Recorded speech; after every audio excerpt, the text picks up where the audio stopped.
consultation. Kung na-existing na dito ay si client, ang nilidaan. Kada ko tayo consultation, then indog at dito sa washing area, pagkuha ang basin, sugi o tubig, report ang kalagayan sa water. And then ang models report ng ibo model. Ano yung sabon? Oh, yes. Sabon, diretso? Kung mag-wash mo, sige, mas na-wash yung soap and water. Hindi siya inawa ng water? Change water, then pagdala na po another. Anak sa inyo ko lang kalagayan sa tubig ha.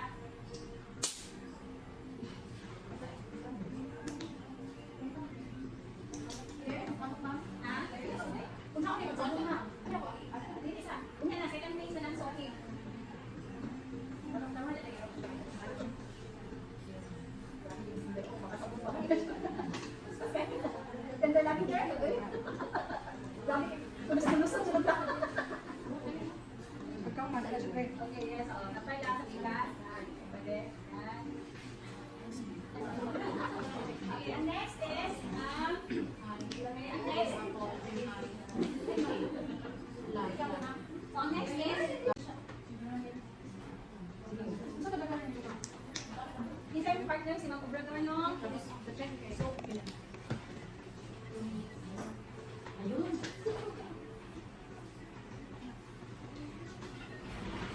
One minute. Minutes lang sa atin, no? Oo, minutes ba dahil?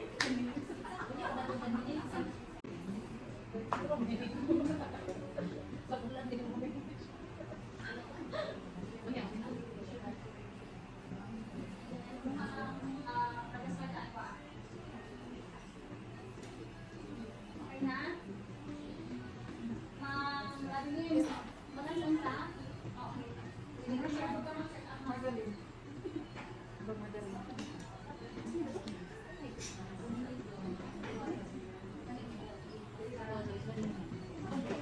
Kadang-kadang man.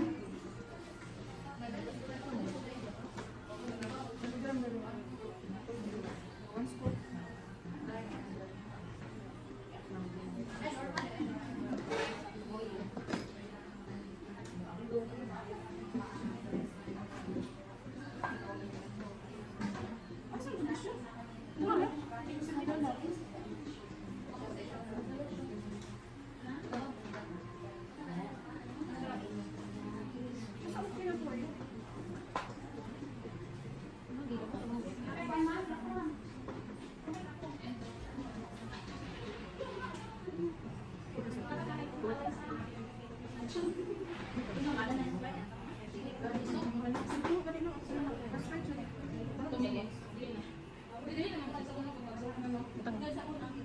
Bubul sabon.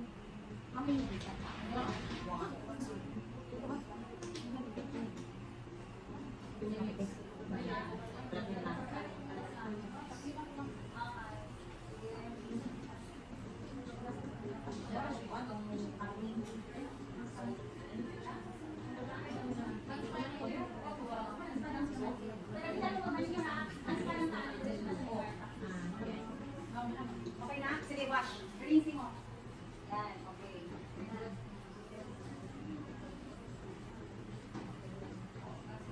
Alalay sa ano nga, pag-scrub, kasi bulikamo na lang yung client ng half-dose.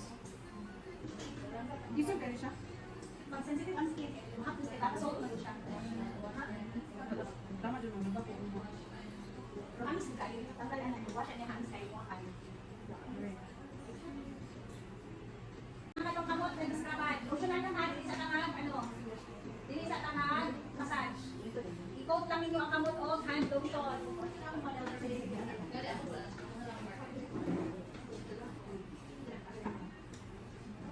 Yan.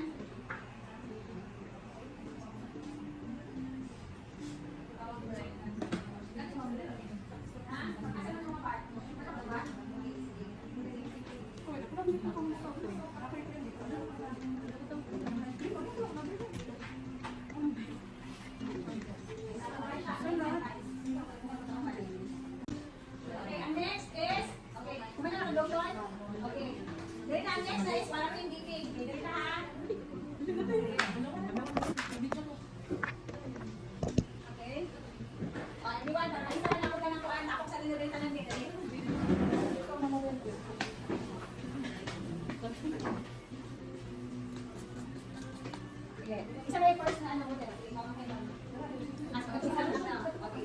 Dali ha. So, ang iyong duty as a latex is to secure first the comfort and safety of your client. How are we do that? Okay. Check na ito. Tignan kung naka-cool down na ba siya. So, as you can see, ilan na siya ka-degrees. Kung sa ganito ka-degrees, ang makapasok, 60. So, asa man siya kung temperature na nawa? 50. Okay, so after naka-cool down na siya.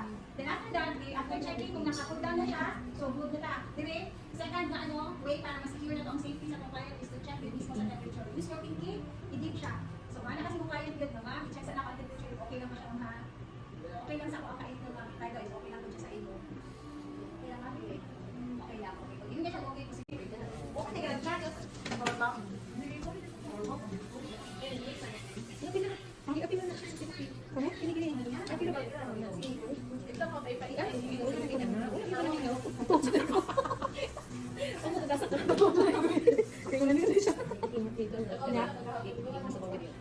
Mag-massage ulit karon.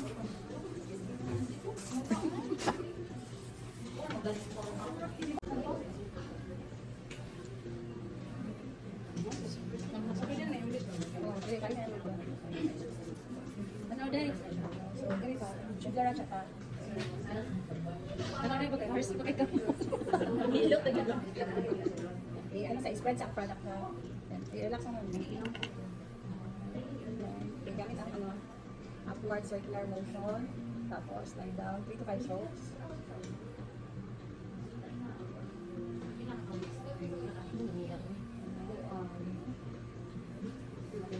Dili sa pan. Pwede ka lang. Nabi, pwede po tahan niyo. May pagkain mo. Pump pressure. Pwede ka ba dito ka na? Okay lang ang pressure, ma'am. Okay, then, pulling. Kailan kung yan, ika-careful kasi sakit mo siya na kuwan. Pag ganang malagpitan ng katong niya, mga bones. Pwede na po tanan mo siya. Pwede na. And then, balik ka din sa tika, sila yung ano dito, pwede pa mag-alip. Simple lang, pwede po mag-add ng inyong akong sarili na massage technique as long as akong purpose ali is kanang makapromote lang siya is promoting blood circulation.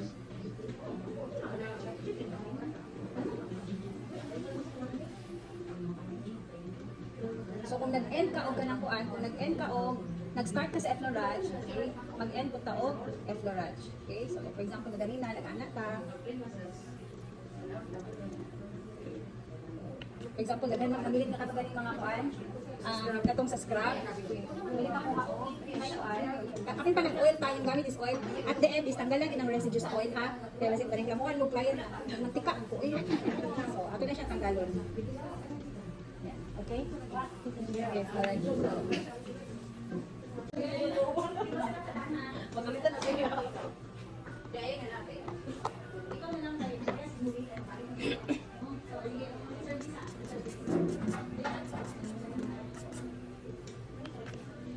Secret ko ba?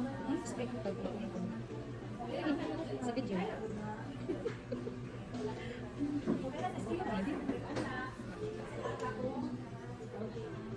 Sunod na yung right.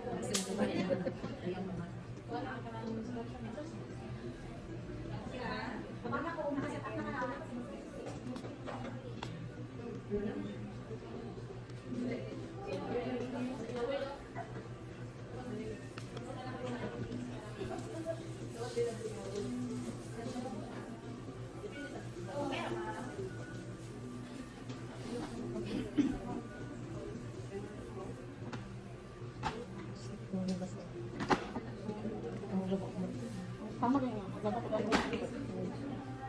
Sayang kayo hindi.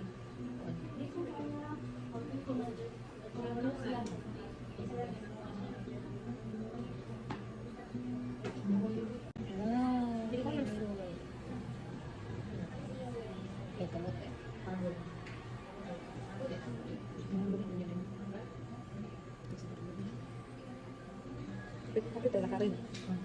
Ay, dahil sa pinagito.